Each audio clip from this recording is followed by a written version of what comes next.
I'm very glad that I was invited by the Meteor core development group because they saw the use case study that Tom Coleman and Sasha Greif from Discover Meteor did with me about Prisma. That's my first product that I built with my startup Code Adventure. I founded Code Adventure in 2013, a little bit more than a year ago, and I'm doing kind of contract work on one side, and my dream was always to build my own product, so I started with Prisma, and that's the first thing I built. And it was released 2 months ago, the first beta version, and the feedback was really great. I had a lot of people sign up and to download and install and crash Photoshop. Like the first 3 days were supporting and sleeping very few hours. But now I have like 1,500 people have it installed and registered, and it's actually working. At first, it was really crazy time the first week, but the biggest issues with scaling and Meteor deploying and support from Arunoda. I don't know if anybody, probably all of you know Arunoda. He's the guru of Meteor. He helped me on Twitter to solve my scaling problems. And I used his tool, Kadira, for it too. So yeah. Okay, that's about me. What I'm gonna show you today is Prisma. And here is the header of my website that gives a short glimpse of the UI of Prisma. What you see there is, it's probably about colors, and it's probably about connecting colors. And here you see you can try the beta for free. It works on Mac and Windows from Photoshop CS5 to CC. I don't know if there are any designers here, but if you work in a company, you can tell your designers that you can try that out. So since there's a demo-focused meetup, I will go straight ahead and demo Prisma. God, it's running already. Is it big enough? I mean, I don't show anything in the console actually, but I can show you. It's the usual Meteor stuff. So this is the thing is, Prisma is not just a Meteor app. It's there are multiple components.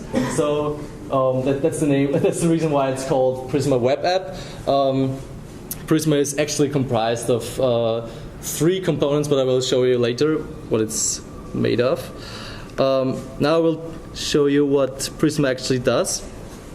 So this is my website, the design for my website in Photoshop. And as you can see, that's a pretty common theme in design, is that you have certain colors that are used for certain elements, like buttons or hyperlinks. In this case, it's a CI color, so it's a corporate identity color, you can say. And the thing is, in Photoshop, it's not easy to have these colors and many documents, and to change and play around with that. And I realized this is a big problem in larger projects. I mean, it wouldn't be a problem for one design like this, but if you have bigger projects with maybe 10 or 20 or I don't know documents of different screens and stuff like that, and you want to use, for example, always the same button colors or hyperlink colors, it can be really frustrating to synchronize all the designs between multiple documents and the team. And I experienced that firsthand at the company where I worked at last. I was a programmer and designer there, and we had a big project that had a lot of colors in it, and we tried many different variations, and it was I was the guy who had to go through all the layers and folders and update the color if the team decided that we wanted it a little bit more bluish or whatever. And so I set out to change that. My first intention was like, can I do this? Can I extend Photoshop? Can I change Photoshop in a way that I can build such a like low-level thing as global color swatches? And my first prototype was actually built with Flex, because that's the technology that Adobe advertised for a long time to build extensions with. And the first prototype was pretty much finished, and the video on my website actually shows the first prototype. And the reason why I changed from using Flex and Flash to Meteor and HTML5 was that at first Flex development was really slow because you had to recompile every time. And the second one was that Adobe announced that it's gonna kill Flash support until late 2014. So it kind of, I was actually forced to, but it was one of the best steps in the afterthought. So now I'm gonna show you what I mean. If you, for example, want to have the same color for this background, normally in Photoshop the color swatches look like this. It's just a list of swatches, and you can't just click there and say this element should be purple or whatever. You can just go into the color picker and then choose the color there. Click OK. Then video. Yeah, you get it. That's the same. That's awesome, but the problem is there is no way to changing this swatch afterwards. It's just a thing where you can pick colors from. So the thing that Prisma does is it goes a step further. Sorry. Is it running? Okay. So I can log in with my account. And I can create a new project, like say London Devshop, and I can create a color that's say like the CI color. And the thing is here, I can now select the layer, connect it with the CI color thing, and if I change the color of the color swatch, then the layer changes too, and I can do that for any number of layers. You also see, I don't know if you see it, up there it shows how many layers are connected with a specific color swatch. You can also press this button, and all the layers that are connected with a swatch are selected. And you could go through the whole design now and change it. And the really cool thing is that you can have multiple documents. Say we use the same color here for these rectangles. And if we change the color now to blue, then it should actually update. But it's a demo, so it doesn't work. Okay, yeah. Imagine it would update, because that's what it does most of the time. Okay, yeah. So you got the main idea. Okay, now it's doing it. Woo!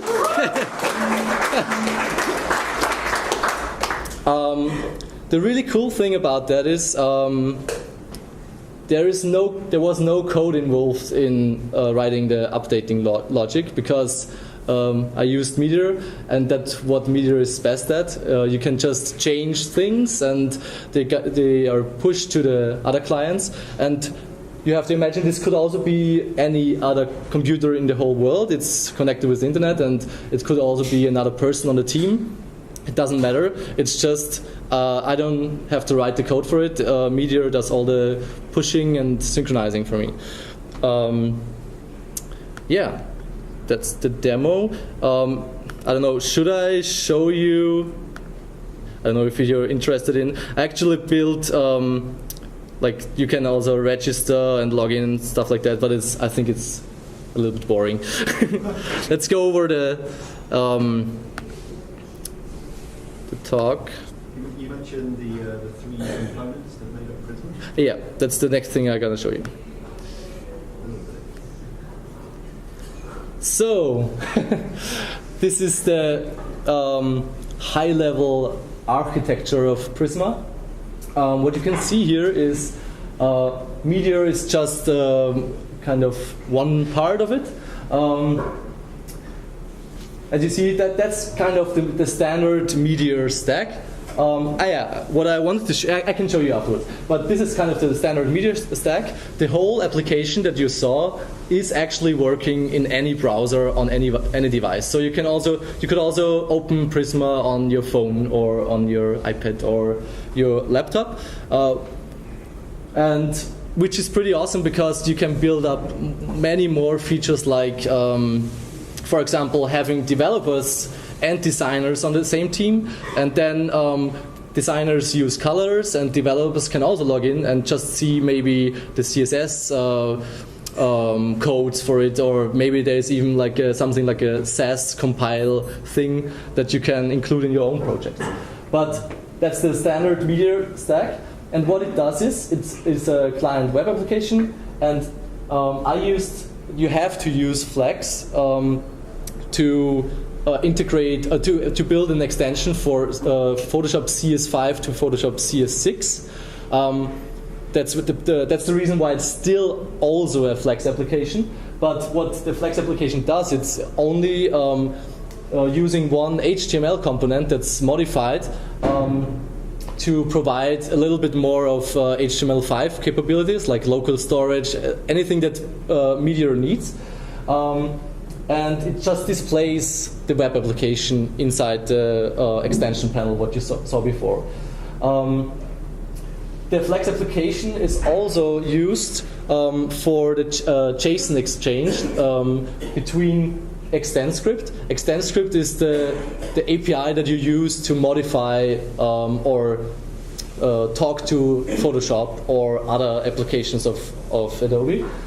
It's JavaScript. It's JavaScript with a little bit more magic on it, but it's basically you can just write JavaScript, and there you can write the custom API to manipulate Photoshop, to change the colors of layers, or to query stuff and to save information into a document. And with ExtendScript, you can talk to any Adobe application. So Photoshop is just one application. You could just change this part. Like you could add stuff to this part, and then the extension would also work for Illustrator, for example, or for InDesign. So that's pretty much the high-level architecture. And as I said before, what's awesome about Meteor is that potentially you could have multiple graphic applications, multiple people in a team, and you could even have multiple applications open at the same time, like InDesign and Photoshop, and work on the same project and change colors, and everywhere the colors update automatically. So that's the idea. Yeah, that's what I kind of already said. Flex was too verbose. It took a long time to restart Photoshop every time, and to change UI is really badass. Adobe announced that Flex will be killed, so I didn't manage to publish a pure HTML5 version of Prisma yet, but the newest Photoshop versions actually already have Flash removed, and I need to port like the Flex part of Prisma to HTML5, because Adobe has now this new API where you can build extension using just HTML5. but unfortunately, it only works for people that have the cloud-based applications, and it's only for the newest applications.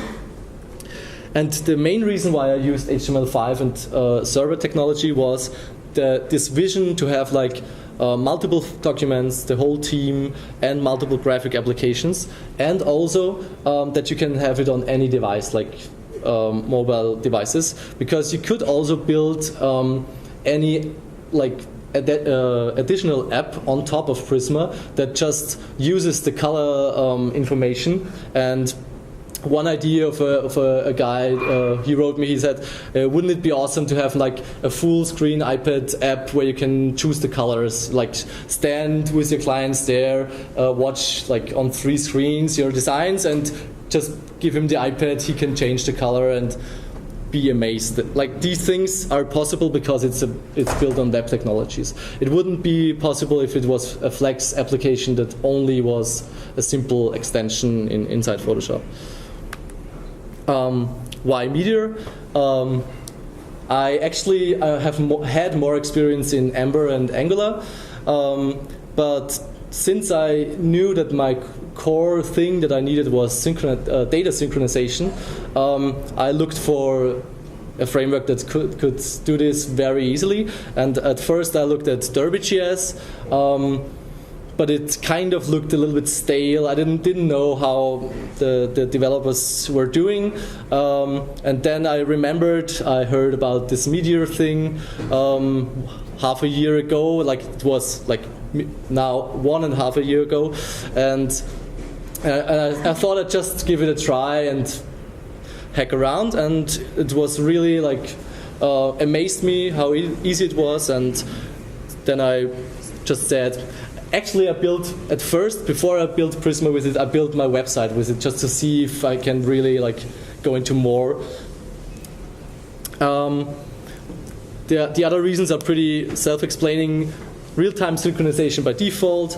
What I really like about Meteor is the single point of truth. That's what Meteor does with the database. Like, all the truth comes from the database. You don't have a client app that has some state, and you have a server component that has some state, and they can get out of sync. It's you always write your app so that the server actually dictates the state of your app.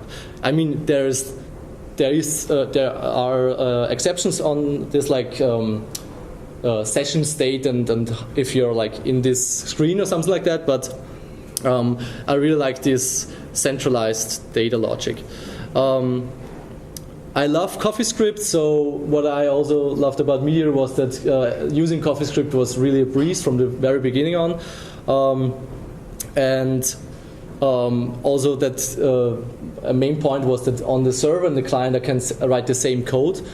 There are actually some parts of Prisma that are really shared between client and server, like validation logic, and that's a huge point. And also what I liked about it is that it's not written in a Node.js way, because I didn't like about Node.js that you have to write your modules and stuff like that in a different way than I was used to in the browser. So that's also a big reason for me to use Meteor. Of course, the amazing build tools and core packages. Authentication was really a breeze to implement with Prisma. I actually didn't use the accounts UI thing because it didn't fit with my application, but I could reuse pretty much every aspect of the accounts package.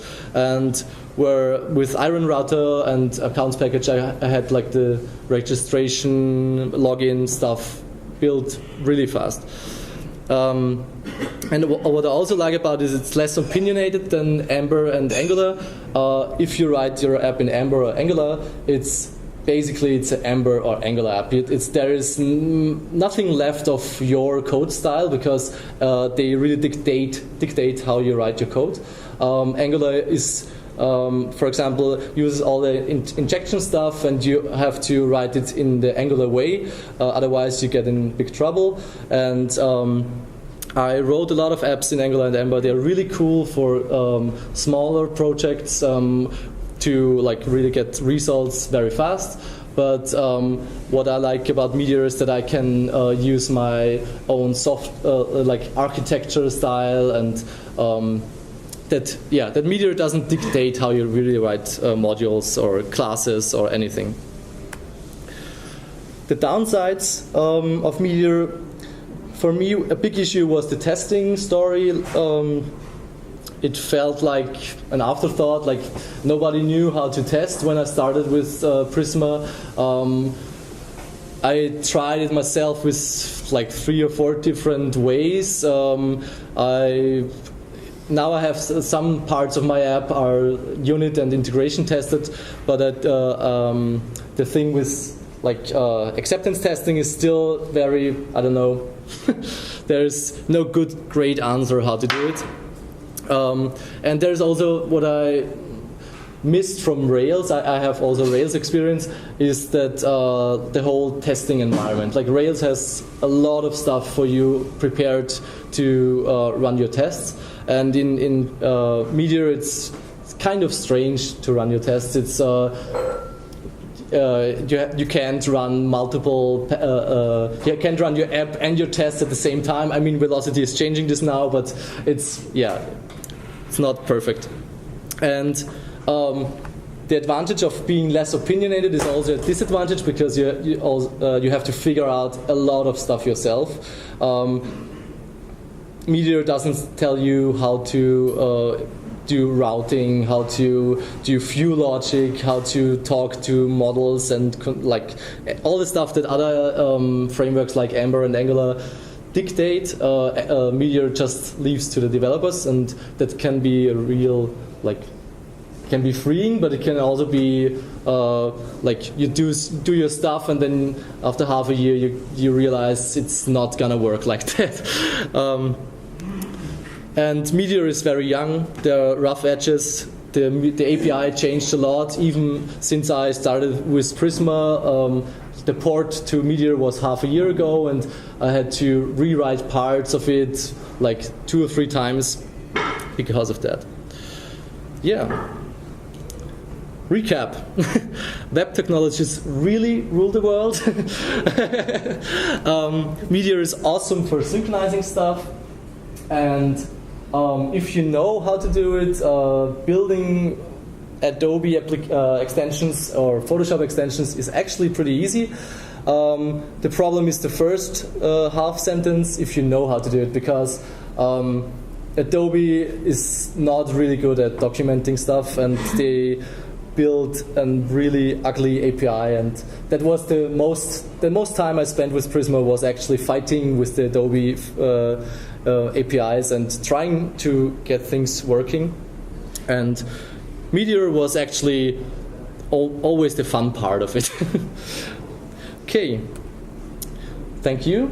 That's it for me.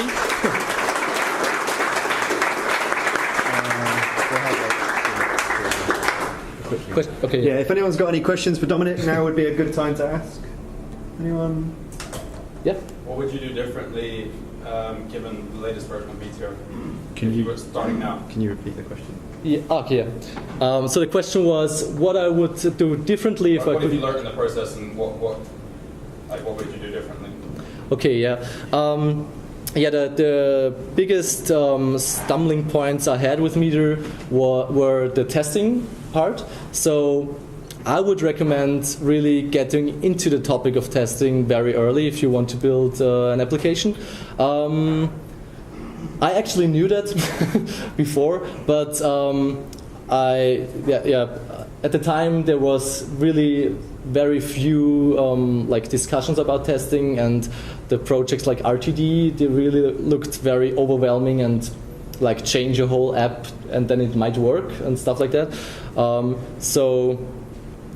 And the thing is, what I realized after, when I started with testing is that you write your application differently, and that's the biggest point of testing. So the code is much more beautiful. It's you're forced to write code that it's actually modular and nicely to read, and that's probably the thing that I would do differently now.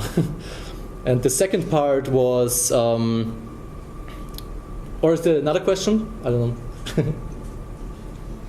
Second. Yep. What were your scaling issues?